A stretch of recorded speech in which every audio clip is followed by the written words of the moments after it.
All right. Hello, everyone. Thanks for joining us. Today's very special guest, as you can see there, Robert Glazer, best-selling author of a couple books, including the most recent one called Elevate, Push Beyond Your Limits and Unlock Success in Yourself and Others. He's also the CEO of Acceleration Partners. And many of you out there might actually be subscribed to his LinkedIn and newsletter, which I think now is, 260,000 subscribers? Almost, yeah, getting there. Crazy, man. That's insane. So congratulations on all that. And thank you for joining me today. Thanks for having me. Excited to be here. So many questions for you. And by the way, for I only have one answer. So that's good. One answer is good. So a couple other fascinating stats that I think listeners and viewers need to know about Robert. So first, his company is 100% remote. He has a 100% approval rating on Glassdoor as a CEO, which I don't think I've ever seen or heard of anywhere. So we're going to talk about that. 4.9 stars on Glassdoor as far as a place to work, and it's 4.9 out of 5. Again, almost a perfect score. And almost 100% of employees would recommend the company to a friend at 99%. So I got to be honest, these are, I think, collectively the highest numbers I've ever seen for any CEO in any company. So we're going to talk about what you're doing there. Which means we can only go downhill, unfortunately. Yeah, unless you can find a way to get to 102%, which would be quite amazing. So before we jump in, obviously there's a lot of madness going on in the world right now, just with protests, with riots, with COVID. I mean, just it seems like there's a lot of madness out there. And so what I've liked doing for these podcasts recently is just seeing if you have any positive words of encouragement or support or optimism that maybe can uplift or bring a little bit of light into people that are listening or watching. Yeah, look, I think we're getting a lot of things out in the open that have been festering for a while, and while this may not sound super positive, I tend to think it's my experience in life is that things bottom out right before they get better, and I hope that this is a bottoming out in a lot of different areas, and that we'll look back at this as a turning point when we decided we were going to do things differently. Yeah, I hope so too. That seems to be the general message and consensus from a lot of leaders out there. So hopefully we'll get through this and stronger on the other side. So before we jump into some of the things from your book and that you've been working on, maybe you can give us a little bit of background information just about the company and about yourself. So the company Acceleration Partners, we manage affiliate and partner marketing programs for some pretty large enterprise clients and well-known brands. We're sort of a bigger fish in a small pond. It's kind of a specialty industry, and we really focused on it for 13 years. And as you said, we've been fully remote during that time frame. It's gone from hiding about it to writing books about it. So it's been an interesting transition. But we can talk about this more. Remote was actually never the goal. Really, flexibility as part of our kind of culture and what we wanted to build was the goal. I would get asked a lot about remote tips and all this stuff, and I'd say I'm not necessarily that passionate about remote work. Like it's a means to an ends for us. So that's the story of company. We've got about 170 people globally, and running it for 13 years. I'm sort of a marketing oriented entrepreneur. Have started a couple different businesses. Started my career in sort of venture capital, strategy, consulting, operational. Really have always liked growing consumer businesses. And what I realized was what made these businesses successful was a profitable way to acquire customers. It wasn't who had the best product or service. And when I sort of learned about this partnership and affiliate model, it's just something I really gravitated to, because while I wish there was a less cliche word, it is a very win-win form of marketing where people do well by working together. A lot of marketing, I think, is win-lose. So we've really focused on that and specialized on that over the years. So what does a typical day look like for you as the CEO of a 170-person remote company? Yeah, I'm very much. There's probably not a typical day. I follow the calendar blocking methodology where I really have everything kind of scheduled out that I want to do in advance, like weeks or maybe months at a time.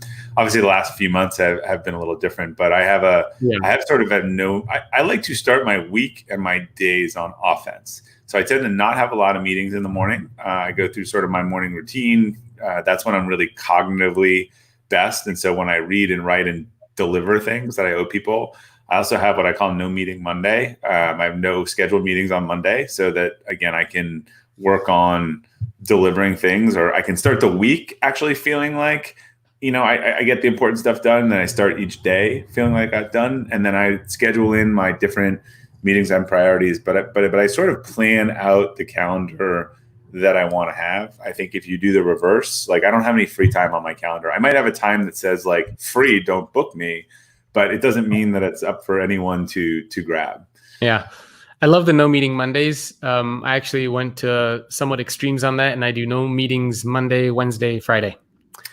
I mean, I don't produce anything when I'm in a meeting. The other hack I'll tell you I learned by accident on no meetings Monday versus Friday is, you probably learned this. Every time there's a holiday, you lose. I would find all those Monday meetings had to be rescheduled, and I only had 4 days in the week. So now, at least when the holiday happens, like there's nothing that actually has to be compressed or rescheduled. Well, for me, I just found that, and I don't know if you feel like this as well, but when I have a lot of meetings structured, I don't know, meetings for some reason make me a little anxious or tired, or like there are very few meetings that I genuinely look forward to. Team meetings. Are you an introvert? Naturally introverted? Not really. I mean, my wife would say no, but it's just something like I get like there's so many things that I want to do. I run a much smaller business than yours. I mean, I have 10 people, but there are so many things that I want to get done that I find that when I have a lot of meetings structured, I just I don't look forward to those meetings. I mean, these types of things I love doing, the conversations, the right. You should have meetings. We actually, our all management meeting is called a level 10. It comes from the Traction EOS system. And it's called that because at the end, we should all say, we should rate it, and it should be a 9 to a 10. And I look forward to that meeting because it's actually productive, and we structure it to save a lot of other emails.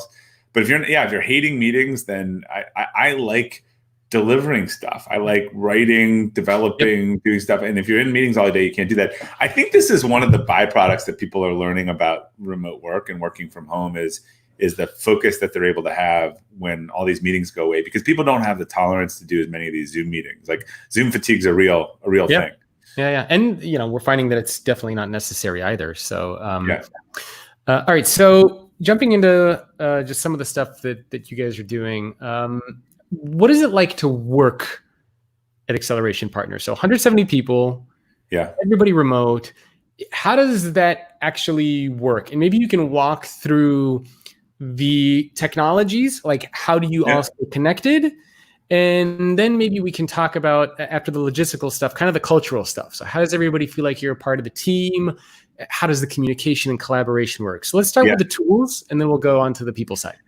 Yeah, I'm going to flip that a little bit on its head, because I think that we built an intentional type of culture, which then gets to the type of people that we want to attract who think work well in our environment. So everything for us really starts with our core values, which, are own it, embrace relationships, and excel and improve. I don't need a mnemonic for that. I don't need an acronym. Like, everyone knows those values. They're very ingrained in almost everything that we do.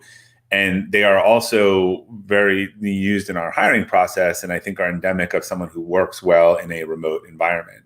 Mm-hmm. So one of the challenges that we have, given a lot of the stats that you rattled off, and people say, oh, this company's remote and a great thing on Glassdoor and great place to work, and I want to work there. It's also the hardest place that most people have ever worked. In fact, my favorite comment on Glassdoor said, "This is the best and hardest job I've ever had." So we have grown 1,000% in 9 years, and we want to be the leader in our field. So we're in client service business. It's very fast paced. All these things are true. So our goal really, and I stole this from a Gandhi thing, and I think this is what a great culture is. But we want what we think, say, and do to be aligned. So here's what we believe. Here's who we are, and here's what we do. So that's really important, because I think if you get the wrong people to the wrong mission, it doesn't matter what kind of tools you have. So own it's a very important skill set for someone in our environment. We like people who want to act, who want to own things, but then it ties with embrace relationships to form interdependence. So we don't want the brilliant jerk or the loner who just wants to do it himself. We want people who will make that decision if they have to. They don't need group buy-in on everything, but they like being part of a team and they believe that they're better as part of a team. So it really starts with the values. And then I have a quick question for you. So it sounds like, and I know obviously we're in a unique situation with this current pandemic, but during usual business settings, it sounds like this idea of working virtually or remote is not for everybody. Like you need a certain skill set and mindset and mentality in order to be able to thrive and succeed in this kind of a place. It's not just something that like anybody could say, hey, I want to work from home and I'll be good at it. Like there are people who really default to collective decision making and group, and they like to discuss everything, and no knocking against that, but that's not going to work well in our environment, and it's fast and it's client service, right? So that actually wouldn't be sort of a skill set that would work well in our environment. You bring up an interesting point, and I just wrote this recently. People reach out to me all the time, like, how do you make this work? Like, how have you, the culture awards and all this stuff, kind of like we took a random group of people, put it together and made this work. We have a 1.5 acceptance rate on our account management positions, which is about 90% of our hiring. We have spent 10 years figuring out who works well in our environment. It does not work with a random sampling of people. And I can tell you, when you get the wrong person, which we've done a lot, and it's not that they're a bad person, they're the wrong person for our setup, it doesn't work. It doesn't matter what you put at it. Who does work well? So you said 1.5%, which is crazy low. So what do you look for when you are, and again, I'm assuming this isn't as applicable now because in this pandemic, everyone's working from home, but still, I think what you've learned, a lot of people will be able to bring that in to know what skills and mindset they need to develop to be a better remote or virtual employee. So not just remote. So we are client service and we are fast paced. Like those are two things that a lot of people don't like. They come from an in-house job. Like, look, client service is different. It's really fast paced, right? So these are things we look for in the interview process, right? If we give them a timed thing to do. So our interviewing breaks up into two parts. Half is on core values and half is on aptitude and mimics. You'll have to do something that actually mimics the word that you want to do, the work that you're going to do. So maybe you get a writing exercise, Jacob, and it says, look at this report to the client, and in 45 minutes, can you get back to us? And how would you edit it? And how would you interpret back on the data? Now, if that person comes back to us and they're like, it's not enough time and it's too ambiguous and I'm stressed, I'm sorry, I don't edit well under time pressure, and then 150 excuses, like, look, that is exactly what the job is going to look like in week 2. Yeah. And Sarah over here crushes it, loves that, and did her homework, no problem. So it is a both way sort of fit test. So we really break it down to the core values are this person have the right DNA to be successful at our company? And then aptitude wise, do they have what it takes to do the job? If they have the right core values, but the wrong aptitude, you might find another seat for them, but that's not ideal. If they're not a core value fit, it's just not going to work out. So that's what we're looking for. So we also, and then this is an interesting point. I'm writing a book on this and I just wrote this chapter. So it was a good time. But so we look for people who have done it before and know they like remote work, or we've learned to look for qualities that would tell us that. Because we're not looking for these remote workers on remote gig sites. We're looking for people that may not have done this before. And in those cases, flexibility is either the 1, 2, or 3 thing that they are looking for. They are a parent with kids. They love to travel. They are a professional athlete who trains every day. And so the flexibility is actually something they were looking for. Someone who's like number one thing, it's not even in their top 5 flexibility, and they would just are a very extrovert, would prefer to be in office, love being around people all day, probably not a good fit for them. Yeah, I think it's important for people to know that everybody says they want to be a remote worker or work from home, but not everybody can actually do it. Because there's a lot that goes into it, right? I mean, you need to be able to motivate and drive and push yourself. You need to own it. Yeah. I mean, it's interesting because I would say, like, I think more people like it than they think would like it. But the people where it doesn't going to work, it's sort of dead on arrival. So that's the problem. Like if you get the real wrong one, you can't make it right. Versus we're pretty good at figuring out. We've had a bunch of people, particularly in London when we started 3 years ago, and culturally, who were like, we're going to go into an office every day. Like they give that up on their own after a month. They were like, people come around to it, I think, more than they would expect. But you have to but you have to be careful where they're just the signs that it's never going to work, and it's not what they want. It's not what gives them filled their bucket, to use the sort of preschool terminology. So, well, first, is there anything else that you want to add to that before we jump into some of the technologies as far as what is or is not conducive to a virtual team member? No, I think so. That's the higher level. I mean, we're very intentional about people coming in, and if you read some of those good reviews on Glassdoor, you will also see our employees trying to like scare away the wrong people too. They will say stuff like, "This is a hard job. Just because we work from home, it's not cushy." Client service is juggling multiple accounts. So we believe in a ton of feedback, right? But I also don't believe in feedback of one, or when someone comes in and their feedback is all of the things that everyone else likes, they would like to change. Then the dialogue then is, this is not the right job for you, right? This person loves that they have 3 clients and they do on the work. Like if you don't know how to manage time between 2 clients, you can't work in an agency job. That is almost like a prerequisite of working in an agency job. So I suppose part of the onus is on you as a leader to make sure that, and your team, to know that you have those mindsets and skills identified, like those personas, so that when people come in, you know what you're looking for. Yeah, and we think that is the core value. Sort of, would this person be a good work from home? Can they do the work? If we get all those right, then we're in pretty good shape. Okay. So how does the work actually happen? Maybe you can walk us through the tools, the technologies, the setup. How does all that work? So again, from the top, we have a 3-year vivid vision that's shared with everyone before they join. That vivid vision has been deconstructed into 3-year goals for the organization and quarterly goals. And all of that stuff is public in a tool that has everyone's metrics, things they need to do for the quarter. That's the scoreboard. Everyone knows where we're going, what the score is, who's red light, green light, yellow light, what I committed to do that quarter, what I committed to do that week. So that removes a lot of the ambiguity, and it creates a lot of accountability. It's very clear. We've shared with you where we're going, what we value, and what our goals and targets are. Most of the problems I see in companies are, the employee thinks they're doing a great job and the employer thinks they're not, because they're totally on different pages about what it is they need to do. If you can really eliminate the ambiguity up front, you don't leave people a lot of room to hide from that. So like, for instance, our job descriptions would say, by 6 months, success looks like this. Jacob has a $1 million book of business. He has a net promoter score of X. He has, hired and trained 2 people on his team. So when we come to you after 6 months, like, Jacob, dude, it's right here. Like, there's no, there's not like, I didn't understand what I was supposed to do. So that's the higher level principles. Then sort of down day to day, I kind of walk you through the tech stack. So we use a single sign-on system, which I think is really important because there's so many cloud apps and stuff these days. And what we found is you give people more logins and they won't use it, right? If they'll forget their password, can't reset it. So we use one called Adaptive, but there's a bunch of different ones.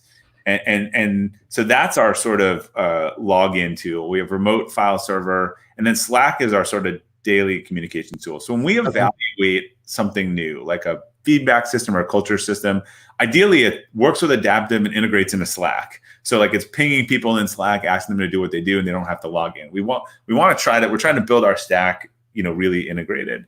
And we use so cloud-based applicant tracking system. We use Slack in different Slack channels.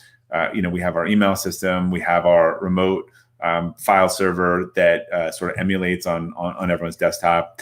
And then the key thing is, like, we use video by default. If I'm jumping on a 5-minute call with you to talk about something, like I use video. When we're talking to clients, now it's funny, this has brought everyone onto video. Before, a lot of them would not turn on their video. I had someone dive under a desk once, literally, when we call a Zoom call. I will always leave it on because I feel like it's rapport building. You can see that I'm engaged. So we do sort of video as a default, and then we have a very specific meeting cadence of the leadership team meeting that rolls down into group meetings. We have social events each quarter. We have hub meetings where we have one of our tenets of our remote strategies. We don't hire people everywhere. We've picked hubs. So we have concentrations of people in those cities. So someone from our leadership team can go to 6 hubs and touch the whole company in a week. And we do that twice a year and have a half social event, half company meeting. And then we have a all company event called AP Summit at the end of each year where everyone comes in from all around the world. And we spend far more than we would on the rent that we save through the rest of the year. Okay, so the technologies, you got the video conferencing, you got Slack, you got single sign-on. Oh, I left two other things out. Sorry. So we have a knowledge management system that we use for training. So that's where all our videos, courses, and all that stuff. And onboarding, when someone starts at Acceleration Partners, their first 2 weeks are fully scripted out. I think we have a world-class onboarding system because we have to. When I started my first job when I was 22, I came in, they were like, "Oh, you're starting today? Here, let's find you a laptop and go follow Winifred and shadow her." And Winifred became a good friend of mine. But, I actually think this is where you turn a liability into an asset, in that if you have someone if you go to any great company, they typically have 2 to 3 weeks of training, and you work in the call center and you work on all that stuff. But so many companies leave it up to osmosis because they can. We can't. So our training coordinator scripts out the whole first couple of weeks. So when you're doing in person, when you're shadowing, when you're going to learn management system and taking the courses.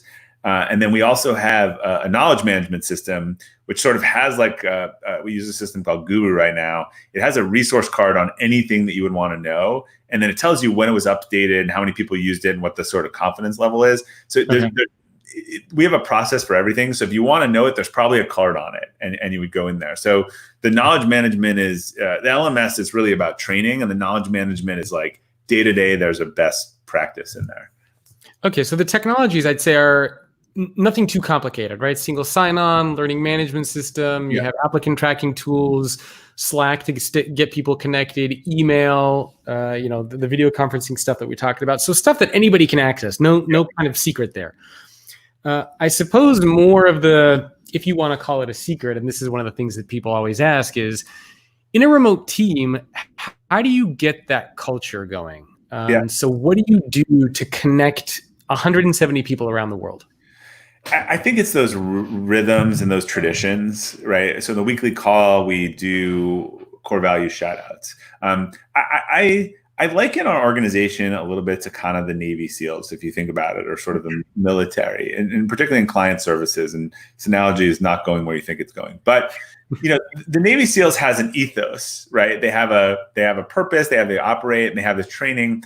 But you spend 90% of your time with your unit. So we have client service pods and operational teams that are sort of the same thing. Those teams are actually out on the road together. They're at client events. They're traveling. They're really like together a lot. And you talk. Most of your experience is related to your kind of immediate team and manager.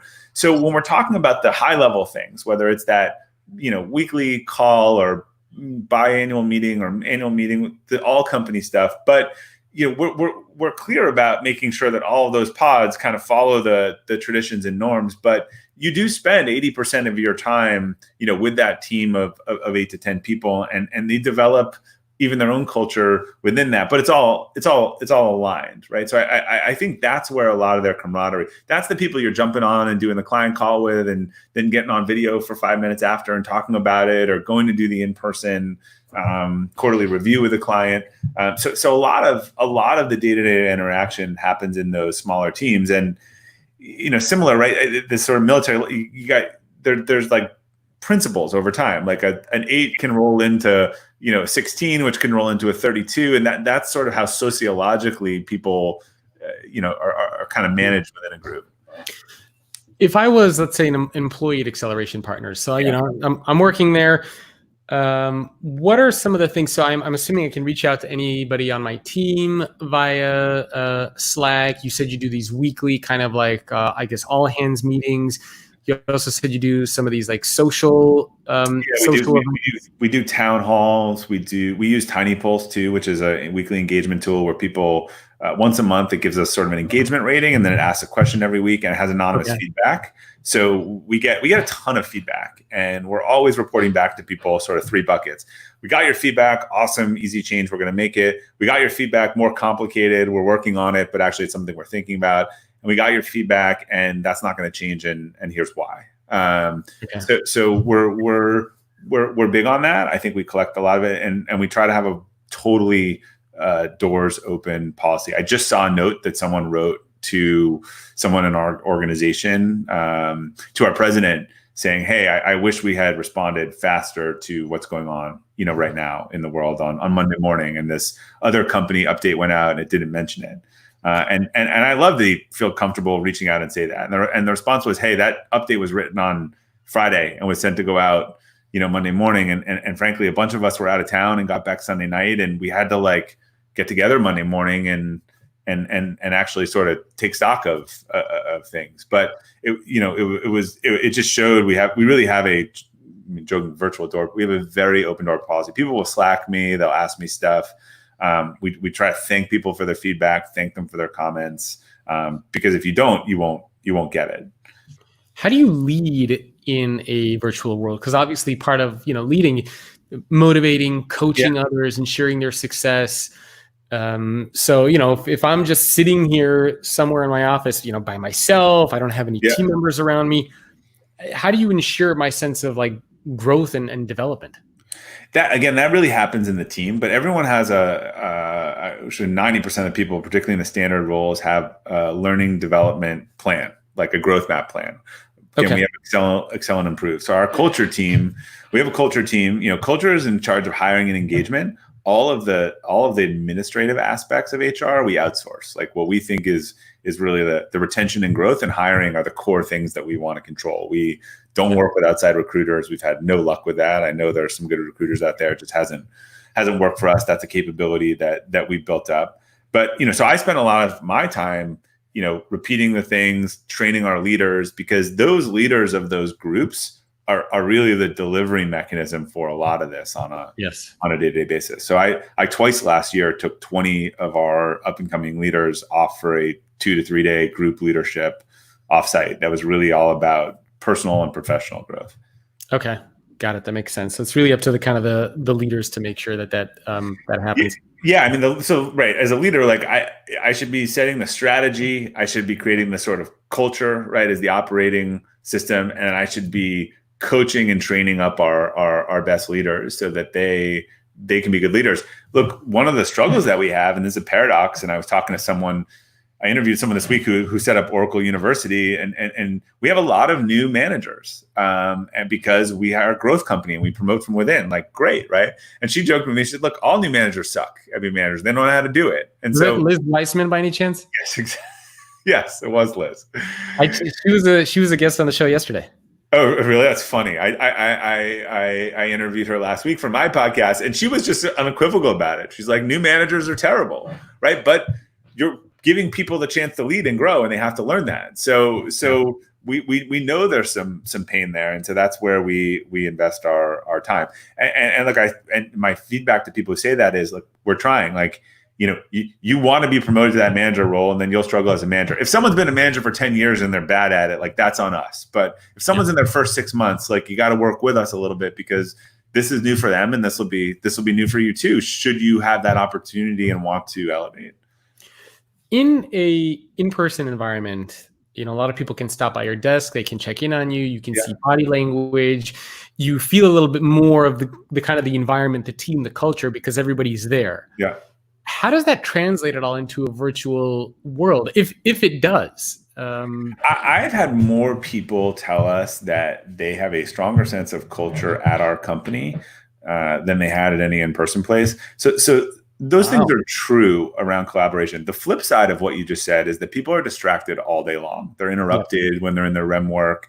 The great open office experiment has almost been completely debunked now, that open office, people are putting on their headphones and noise canceling headphones because the open office is so distracting. Jason Fried from 37 Signals, wrote in his book years ago, I think, this REM work. You have these 2 to 3 hours a day where you can get 90% of your good work done. Yeah, he was also a guest. We talked about that too. So and if you're interrupted constantly, then that's not good. So to me, culture is what is it that you value? What are the behaviors and systems that you value? So if we repeat that, if we train on that, if we get people in on that, like Embrace Relationships, one of the things people tell us, they start and they get pinged from all these people on Slack or otherwise, like, hey, welcome. Can I help you? What do you need? Also, you pass a lot of people in the office. You talk to them. You have superficial conversations. Our AP Summit that we do goes extremely deep. Like we take those 3 days. This year, we brought in a guy, Philip McKernan, might have had him on too. He's unbelievable. He has this initiative called One Last Talk. We had 4 employees give their one last talk to the entire company.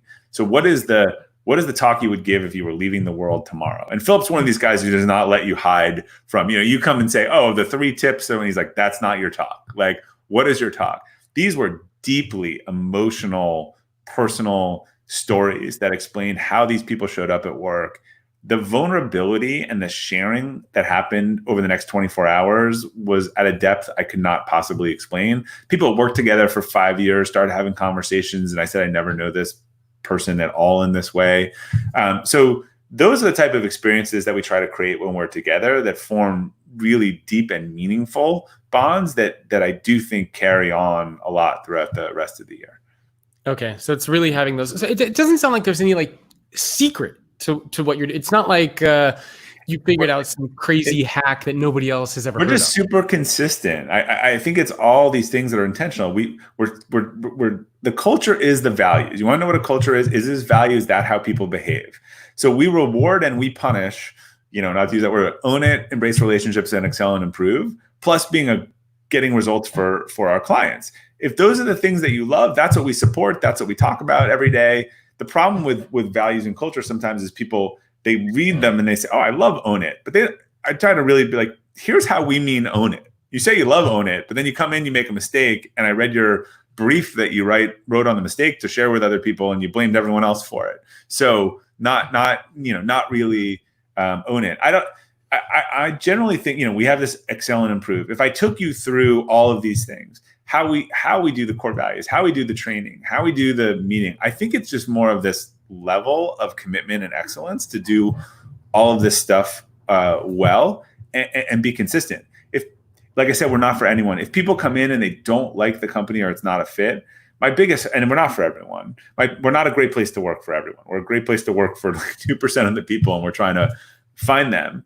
And that's fine. Just like some people like a city school and, a big city school, and other people like a rural college, like they wouldn't like the other college. They're both great colleges, but there's something that you're looking for that's a better fit for you. It's an important distinction because I feel like a lot of organizations try to be a best place to work for everybody, but it's just like not everybody's going to like the same type of food or the same type of music. You're not a great place. And I love that you said you're not a great place to work for everybody. You're a great place to work for that kind of 1 or 2% of people that it's a good fit for.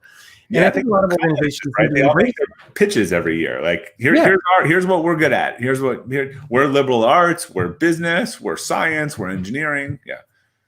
And I think a lot of companies do need to embrace that. I think Netflix is one of the few companies out there that basically says, look, we'll pay you well, we'll treat you well, but you are going to work your ass off at this company. And we're a great place to work, but that's not for everybody. Like if you're not willing to do that, then that's okay. We're not for you. But if you are willing to put in that work and the time, you will be extremely happy here.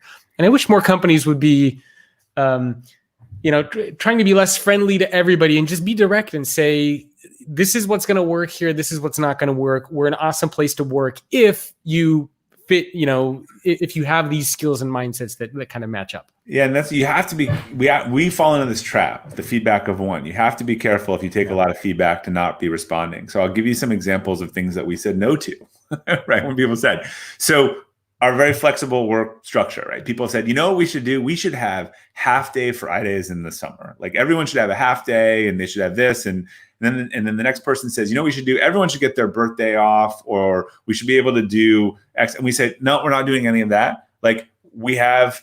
Unlimited vacation. We have flexibility. You have your team. If you want a half day Friday, you can organize your schedule like that. If you want your birthday off, if you want Mondays and Tuesdays, if you want to do that, like you work within your team. I'm not mandating top down what you want for everyone else. We also had someone, again, this was anonymous. I don't know. I'm guessing they probably don't work here anymore a few years ago, who said like, I think it's ridiculous that we don't have cost of living increases, each year. So we have three forms of compensation. We have merit increases. We have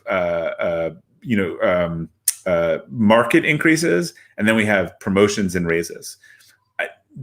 If you're doing the same job, better or worse, 2 years ago, like I don't believe in cost of living increases. I think that's just if you're interested in the 1.3%, cost of living increase, when we have like three other ways for you to make like a lot more money, like it's just not something I believe in and not something I support. And there's the last one recently where someone's like, we need fewer, I kind of alluded to this before. We need much more free time. We need, less clients. We need more time to this. It's a common thing I hear from people who have real problems prioritizing under independence. And we're not redoing our whole business because you need to be told clearly when to work on what thing each day. Like this is not a good job for you. And we have a very unique transition program. When you identify it's not the right, we'll help you find a new job. We'll let you work here for a couple months. It's hard to get people to actually have that discussion, but we really try to have this program called Mindful Transition where we eliminate 2 weeks notice. You're not going to work here forever. Like I'd love to find you a better job if we're not the right opportunity and have you part of the alumni who says they like worked here. And so we try to force people to have that conversation. I love it. It sort of reminds me, they used to say the customer is always right. And a lot of people are saying, no, the customer is not always right. You can have the wrong customer. Yeah. And I love that you as a leader and your team of leaders are okay with saying no to things, because I feel like a lot of leaders, they feel like when they get feedback or suggestions or advice or demands from their people, they have to figure out a way to make them work. But I love that you are willing to take a stand and not just say no, but explain why some of these things don't work. And I think that's okay. Right? Yeah, you want to be honest. Here's who we are. Here's who we're not. Like you said before, I think trying to be everything to everyone is nothing to no one, and they don't believe you. Yeah. My biggest hope is if people come here, it's not the right fit. They would say, you know what? I went to the city school, and I'm really a rural person, but like they're not pretending to be. They're a city school. Like they are what they say they were. I just realized it wasn't the right choice for me. Not, hey, they sold me a bag of goods. It's not consistent. There are some self-awareness issues, I think, sometimes with people around, maybe why it's not a fit. But generally, I think, people, we try to have, when it doesn't work, like that's fine. I think we need to change how people leave companies, like more like sports teams, right? That person's a free agent. They're playing for the championship, and they're not going to be there next year. Like, and life goes on. Like, you don't need to lie or steal or any of that stuff. I like that mentality and approach. So I want to shift gears a little bit to talk about your book, because we've talked a lot about what you've been doing internally, but your book also has some really cool things in there. So first question then for you, you talk a lot about this idea of capacity building, and then you have 4 capacities that you talk about. So let's start off with what is capacity building, and then we can jump into what those 4 capacities actually are. Yeah, and if you give me a minute, I can just actually go back to the story of how I even got to these. Please. So about 5 or 6 years ago, I started a note to my team, again, because we're virtual, called Friday Forward. And it was really about just getting better and improving. And it wasn't anything about our company. And I realized after 5 or 6 weeks that I was sending them, I did as part of improving my morning routine, that people liked them, they were writing back, but they were sharing them outside the company. And they were sending them kind of elsewhere. And I was talking to some CEOs. I shared that, it was something that worked for me. I sent it to them, and they said, this is great. We'll send it to our company. So I ended up sort of opening it up and letting people sign up and throwing some people on the list. And, that's actually grown now between the LinkedIn newsletter you're talking about to over a couple 100,000 people each week in 60 countries read this. So that led me to go write a book about Friday Forward, which ironically is now coming out afterwards. And a bunch of the agents I talked to said, love these stories, love the writing, but it's your first book, compilation doesn't really work. You got to have a story. And I started looking at kind of what were we doing with our company? How were we training people and having the success? What had I done personally over the last couple of years to really elevate my life? And why were these emails that I was sending them to strangers, causing them to respond in certain ways and to do things. And I rewrote it maybe 4 or 5 times over 2 years, but it came down to these 4 elements of capacity building. And capacity building is really the process of how you get better. And as you mentioned, it's spiritual, intellectual, physical, and emotional. So spiritual is not religious. It's about understanding who you are, what you want most, and the standards you want to live by each day. To me, it's like really clear you need to know where you're going. Intellectual capacity is kind of how you get there. So this is how do you improve your ability to think, learn, plan, execute with discipline. Things are like growth mindset, setting goals, establishing routines and habit. Physical is your health, well-being, physical performance, kind of direct correlation. We understand I lift more weights every day, they get easier and I can do it. I can do more for less. That's true for all these capacities. And the last is emotional. And this is about how you react to challenging situations, your emotional mindset, and the quality of your relationships. And I mentioned this quickly, but we had always, our training, I haven't talked about training, we had always believed in investing in people holistically. Like, what are the things that we can train them on about health, productivity, time management, leadership, where they get better at work, but they get better outside of work. They're better parents, they're better spouses, they're better, children, brothers and sisters. And that was sort of the real breakthrough. Is like what we were seeing is 80% of our people, in leadership have really grown up from within. We were able to get our people to keep growing with us because we were investing in building their capacity. So a lot of our training actually even revolves around this. As part of that thing I mentioned before, I take a bunch of leaders off and I work with them on their personal core values. I don't think you can be a good leader if you aren't clear what you value and you can communicate that. If you don't know how to set goals, if you don't know all these other things, like these affect your performance overall. So the 4 capacities again, spiritual, mental, physical, and what was the 4th one? Spiritual, intellectual, physical, and emotional. And picture them as sort of like a ball with 4 quadrants. And if they're all growing kind of together and it's rolling downhill, you got a lot of momentum. If one of the quadrants looks like this, you got a wobbly ball. So these things are very interdependent. I mean, if you think about our physical capacity, right? What's the first thing that happens when you're tired, exhausted, and cranky? Well, you forget about kind of long term and the things that are important. You struggle in all your relationships. You're not good with your routine. So they all do impact each other. And so, I mean, the subtitle of your book was really all about you're unlocking success in those around you. And the 4 capacities is basically the foundation for how you do that, right? Yes. So really breaking down, and there's kind of exercises and tips in each area, but it is that, with yourself, with people on your team, that people who work and focus on these 4 areas simultaneously see extraordinary performance and achievement. They sort of they underpin all aspect of self-improvement. It's not a like quick fix, get better scam, but I think it really helps people to organize them in this order and in this way, which is, what are my values? What do I want? Do I have sort of a plan to get it? Do I have the physical capacity, health, well-being, resilience to continue with it?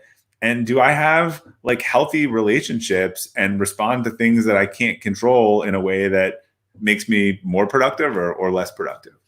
Maybe we can go through each one of these and you can provide maybe 1 or 2 tips for those who are listening and watching. So maybe we'll start with the, you pick. Let's start in order.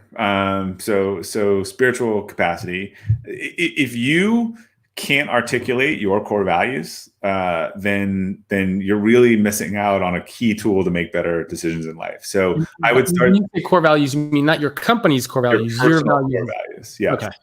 Because even within your organization, first of all, we all know them. I say it's a little like driving a car through the dark in a tunnel. You'll hit a wall, it'll scratch, then you'll bounce off and hit another wall. So you'll get out of the tunnel. Your car will be pretty beat up. That's like core values. They're innate. We know them. Most of us can't articulate them, but we kind of know when they've been violated or when we're really like working in service of them. But when you can actually put words to them and you can make decisions on them, it is life-changing, literally. But it takes a while to do this. It can take 6 to 6 to 12 months. And I've built some training and trying to share some of the stuff that we've done with our leaders. So, because they'll go back to their teams and be like, you know what, this is what I really value. Like, I realize one of my core values is transparency. And so, Sarah, like, you kind of half reporting these details and never giving me the full story. Like, this has become a real problem because you're violating something that's like an important principle to me. And I think this is why we've been really struggling like the last couple of months. I don't think you can lead authentically if you don't know what your values are. And different leaders can have different core values, right? Totally. Everyone has different core values. Yeah. Okay. But what you should hopefully see, if you're in the right company, is that your personal core values and your company has real core values, not the wall art ones, align pretty closely to the company. That's a company you're going to feel happy, in. So, that's my one in spiritual capacity. Okay, so spiritual, I guess everybody listening and watching, they kind of, and this, you mentioned self-awareness earlier, but it goes back to a little bit of self-awareness, understanding what you care about, what you value, what is meaningful to you. You should be able to identify and articulate that. If not, that's a problem. You got to start there. Yeah, it's you're missing a huge tool of. I always talk about the big three decisions, like where do you live, who's your partner, where do you work. Like, if these aren't made in alignment with your values, they will not work. So we actually got a question from somebody, and I put it up here. I don't know if you can see it. He said, in the spiritual element, is that about your personal life purpose? So a core purpose to me is the topic sentence of your values. So it sort of is like, companies, I think, have a purpose first, and then they figure out values based on the people. But they're founded for the purpose, right? To eradicate cancer or to disrupt transportation or something like that. People, I think, you don't come out knowing your purpose, but if you're able to illuminate your core values, it starts to be easier to be like, what is the purpose by which all these values are served? Because again, when you start talking about goal setting, what you want to do is set long-term goals that fulfill your purpose and core value. So when you actually get them, you're happy and engaged. How many people, they set goals where they get it and they're like, nah, like, this was something I think other people wanted for me. It doesn't make me happy. Okay, got it. Okay, so let's move on to the next capacity. Yeah, so intellectual. I think one of the easiest things here is to establish a morning routine. If you haven't read The Miracle Morning by Hal Elrod, unless people are night owls, of which there are some, most high performers have a morning routine where they get up, they don't check their phone and all this stuff. They go through a routine, they read, they write, they meditate, they plan out their day. They might do some exercise. They start their day on offense. It is just a game-changing thing for people who haven't do it. If you're crawling out of bed, turning on your phone, reacting to everything else, then you're just starting on defense every day. What's your morning routine? I usually mix some combination of reading, writing, meditation. I actually like to work out, particularly now, later in the afternoon. It's a good break between dinner, but I might do something just briefly physical. But I just enjoy that quiet time. And I also pick my top 3 things that have to get done for the day. And I try to get them done before noon. So if the rest of the day, and those are aligned to my quarterly goals, which are aligned to my annual goals. So if everything goes to hell after those 3 things are done, I've at least, chinked off in that direction.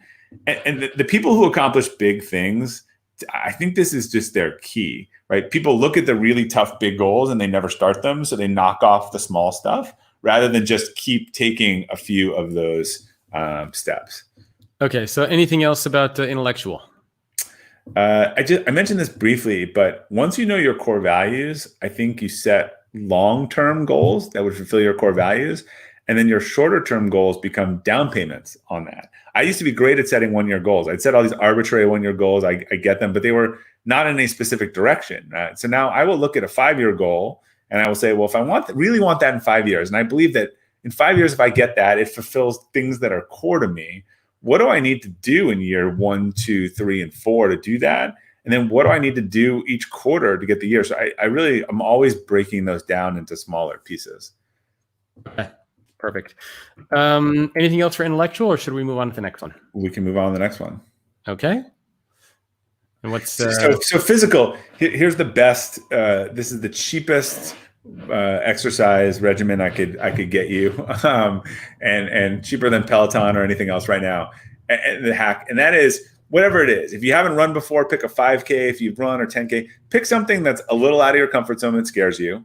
Pick it 3 to 6 months down the road and pay the sign up fee now.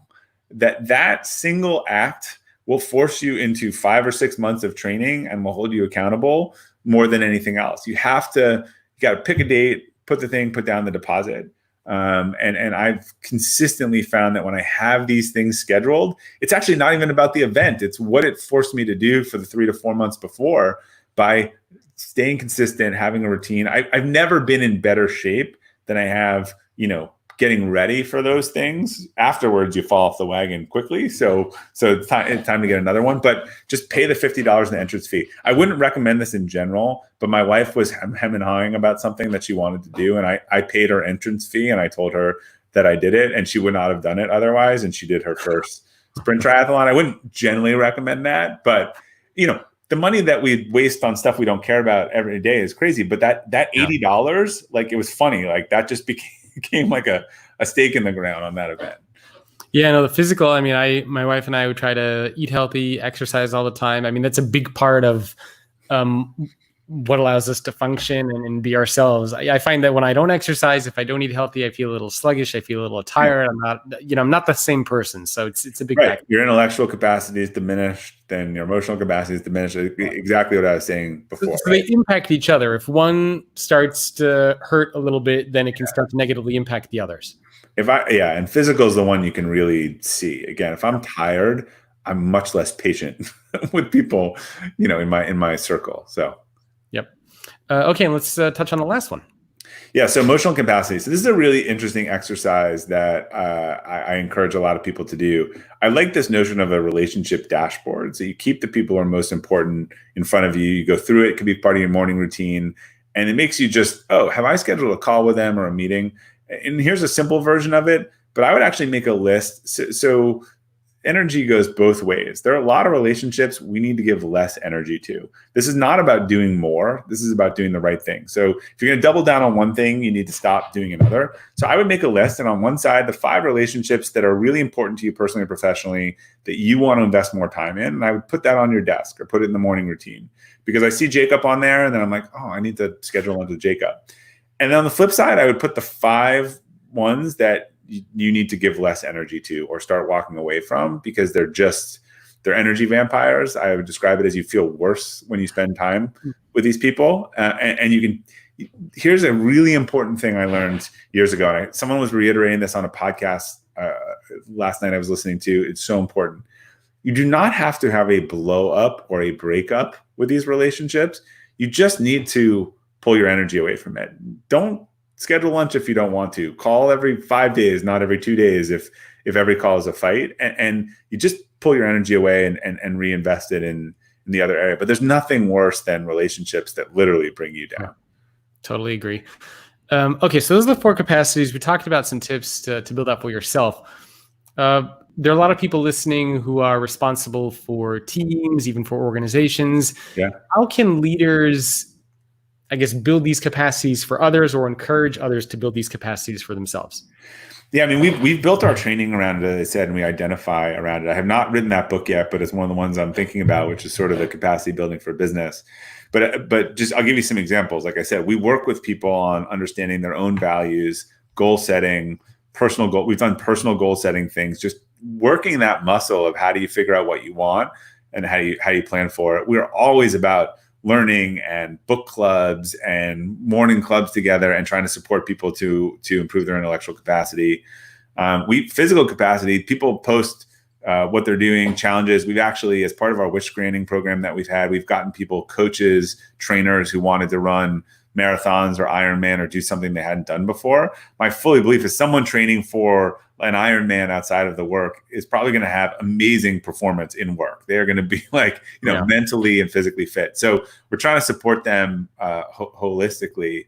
And then emotional, again, we do a lot of this stuff on team building, personality, understanding differences We do a lot of these different assessment things, and it's not to pigeonhole anyone, because I was interviewing someone last week who says they don't determine your personality.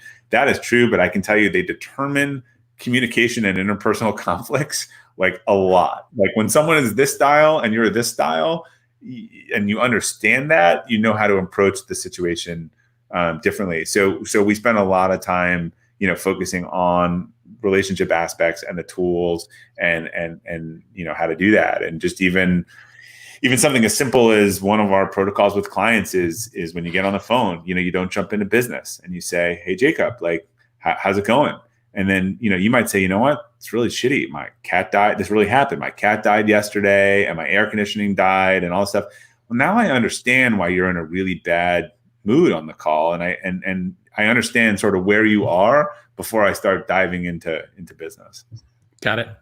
And it's funny you mentioned air conditioning died, because I have been having problems with my air conditioning, which actually died a couple of days ago. No, you look cool. You're not sweating to death. No.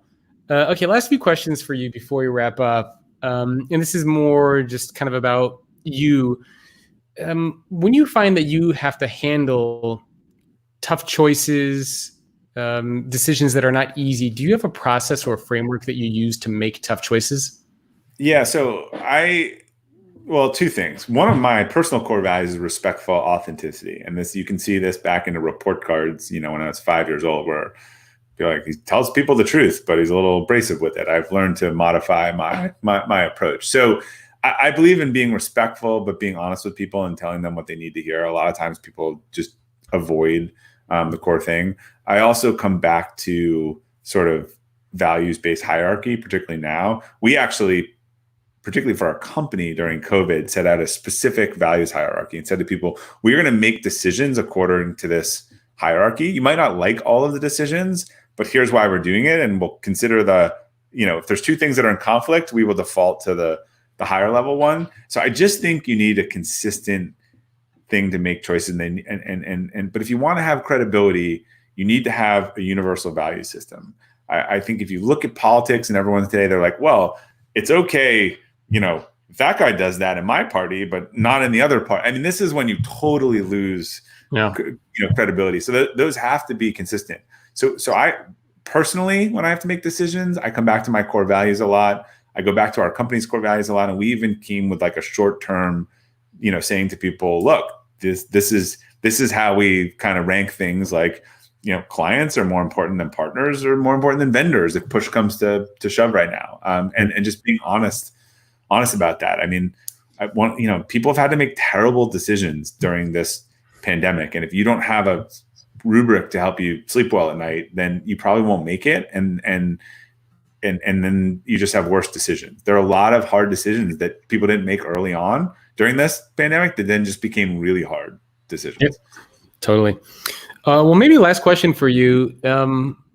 What most influenced your leadership style? Is there a particular moment or experience or a person who most shaped who you are as a leader and the behaviors and actions that you take as a leader? I think yes, and yes, and I'll tie them all into one story. So now it is almost 7 years ago, as part of Entrepreneurs Organization, was accepted into this Leadership Academy program that they do, a pretty 4-day intensive program with 20 people from all around the world, different cultures, different backgrounds. That was led by a man named Warren Rustand, who's gone on to be a mentor to me. And Warren has trained more leaders than helped more leaders elevate than anyone I've met in my life. That was where I went in, and I think as a leader, I had sort of a patchwork quilt. This is, a lot of new leaders have a patchwork quilt leadership style. I see the thing Matt's doing and Dana's doing, and I pull them all together. But you try them on, and some of them are you and some of them not you. That program is really about stripping down back to your values. That was the 6 months coming out of that. I articulated my core values. I had them on my desk. I went back, I updated what our company was going to do. Everything sort of came in alignment, and I doubled down on I removed half the things from my life and doubled down on the other half. And that's when it sort of became that unapologetic, here's who I am and here's what we're going to do. And I'm going to stop trying to make everyone happy and that just for me was like really authentic. When I'm interviewing someone, I'll be like, here's why you will love working for me in this company, and here's why you will hate it. And I have certain beliefs. I have certain things I want to do. They're not for everyone, but I just think getting that alignment between what you think, say, and do is just a real game changer. Yep, couldn't agree more. Well, I know we're out of time, so maybe to wrap up and let people know where they can go to find more about you, anything that you want to mention, your LinkedIn newsletter, perhaps your book, anything that you want to let people know about. Sure. So everything is at robertglazer.com. And actually, I can put it in the chat. If you go to robertglazer.com-connect, there are a lot of the resources that I mentioned from virtual work in here. You can sign up for Friday Forward. You can join the podcast, and everything is right there. I'd love to have you on the Friday Forward list. And then my next book comes out in September. It's called Friday Forward. And what it does is it takes sort of the 52 best Friday Forwards and aligns them around the 4 principles of capacity building. Very cool. I'm looking forward to that. That's coming out in September. September 1st. Yeah. Just a couple of months away, right around the corner. It seemed further away until I looked at the calendar on June 1st. And then suddenly it became a lot closer than I realized. Yeah, for sure. Well, thank you so much for taking time out of your day to speak with me. I really appreciate it. Thank you for having me. And thanks to everyone for tuning in. Again, my guest has been Robert Glazer. Check out his book called Elevate. And if you just Google him and then type the word LinkedIn after that, you'll find his LinkedIn profile along with his newsletter that you can subscribe to. And I will see all of you very, very soon. Thanks again for joining me. See you later. Thanks so much.